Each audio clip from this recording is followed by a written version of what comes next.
Down the memory lane की series में आज हमारे साथ एक ख़ास मेहमान जुड़े हुए हैं और वो ख़ास शख्सियत हैं Shri Sanjay Singh, special commissioner of police, licensing and legal division.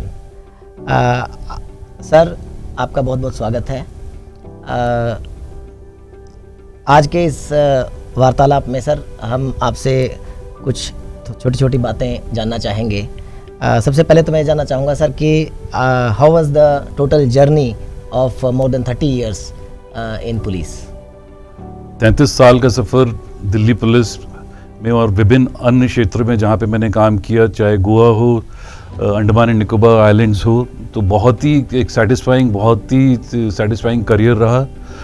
Different responsibilities मिली और दिल्ली के अंदर आई रिमेंबर जब ACP रोहिणी मैं नया सब डिवीज़न था जब बना था, तो उसको सेटअप करना था और उस वक्त एट दैट टाइम रोहिणी के अंदर प्रशांत विहार में जो हम लोगों का थाना जो था वो हम लोगों ने टेंट में खड़ा किया था।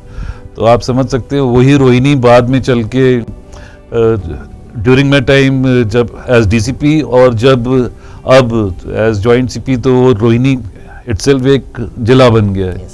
तो दिल्ली पुलिस को बिल्कुल जिसे कहते हैं नॉर्थ वेस्ट के एरिया में यहाँ पे उसको एक अलग मुकाम पे देखा। तो पर बहुत ही जो चैलेंजेस जो आए, अब एक टाइम आई रिमेंबर जब कंजावला चौक हम लोग के टाइम में खाली होता था, अब आप देखें कंजावला चौक पे भी जाम होता है। जी सर, बहुत भीड़ है सर।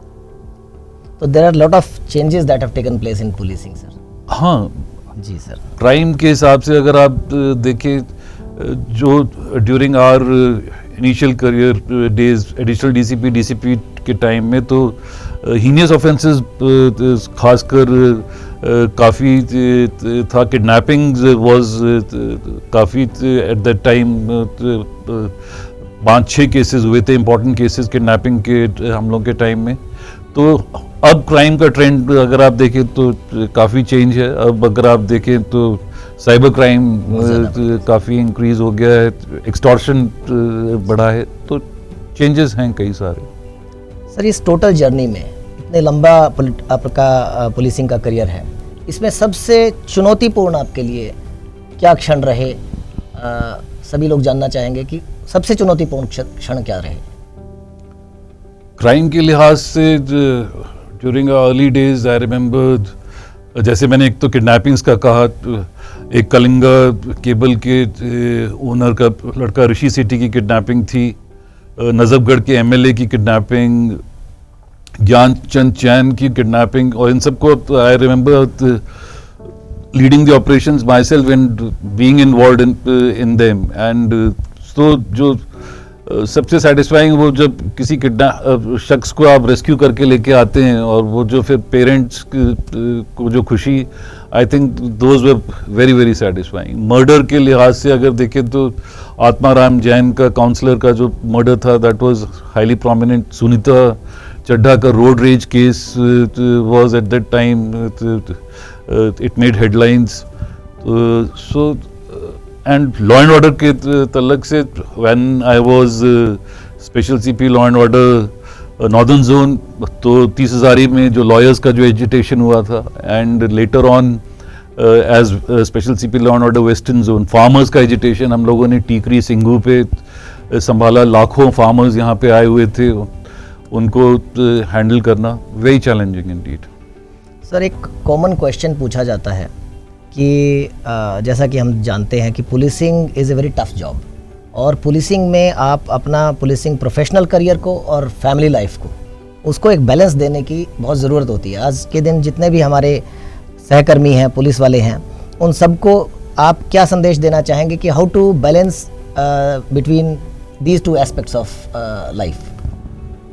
पर्सनली तो मैं ये कह सकता हूँ कि I never took my work to home.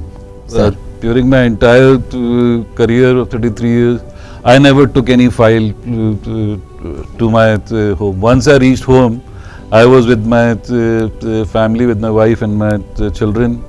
और साथ साथ मैंने कभी जो यहाँ का जो काम का या लोगों का या कुछ के बारे में डिस्कस करना वो भी अलग ही रखा, दोनों को सेपरेट रखा। और जो वो आई थिंक वो अच्छा रहा, एक बैलेंस बना रहा। और जब आप घर परिवार में जाते हैं और फिर अगर आप अपनी परेशानियां भी वहाँ लेके जाएं तो उससे घर में भी स्ट्रेस का माहौल बनता है जो कि अच्छा नहीं है। और साथ साथ आपको आपके लिए भी ज़रूरी है कि आप अपना स्ट्रेस रिलीव करने के लिए कि वहाँ पे अपने फैमिली के साथ वो अच्छे पल और अच्छी मेमोरीज क्रिएट करें, वो ज़्यादा ज़रूरी है। सर, एक पर्सनल नोट पे एक सवाल पूछना चाहूँगा कि have you planned your after retirement life, anything that you are going to pursue after retirement? अभी तक तो कोई डेफिनेट प्लान नहीं है, बट हाँ, one thing is certain, in policing I am hanging my boots, but socially definitely कुछ ना कुछ कहीं ना कहीं कोई ना कोई चीज़ के साथ ज़रूर जुड़ेंगे। There is a lot which one should do and one should be actively involved. तो कोई ना कोई परिस्थिति ज़रूर या कोई ना कोई एक ऑब्जेक्टिव या गोल ज़रूर बनेगा जिसके साथ जुड़ के आगे काम करेंगे। Thank you very much sir. और लास्ट क्वेश्चन, बस ये आने वाली पीढ़ी के लिए कोई संदेश देना चाहें तो काइंडली। मैंने हमेशा कहा है ड्यूरिंग माय करियर, हम लोगों ने हमेशा इमोशनल पुलिसिंग की और हर जब भी जो भी जिम्मेदारी थी सबको यही बताया कि अगर आप हर एक चीज़ को अगर पर्सनली देखें कि अगर ये घटना आपके साथ हो तो आपका रिएक्शन, आपका रिस्पांस क्या होगा। तो जो विक्टिम जो है उसको सेंसिटिवली हैंडल करना तो बहुत ज़रूरी है। कंप्लेनेंट जो है पुलिस के पास, हमारे पास तभी आता है जब वो दिक्कत में हो, परेशानी में हो, और उसको ठीक तरह से सुनना। और साथ साथ दूसरी बात जो बन जाती है वो इफ़ेक्टिव पुलिस रिस्पांस की है। और हमारी कोशिश हमेशा ये होनी चाहिए कि अगर जुर्म हुआ है, क्राइम हुआ है तो हमारे एरिया में, जुरिस्डिक्शन में, तो उसका जवाब डेफिनेटली क्रिमिनल को मिले और स्विफ्ट रिस्पांस हो, जिससे कि क्रिमिनल्स में एक डेटरेंट रहे। ये बहुत ज़रूरी है। Thank you very much sir, आप हमारे साथ जुड़े और आपने बड़ी बेबाकी से सब सवालों के जवाब दिए और आने वाली जनरेशन के लिए बड़े मोटिवेटिंग वर्ड्स कहे। Thank you very much sir. Thank you so much. Good luck and best wishes to you all.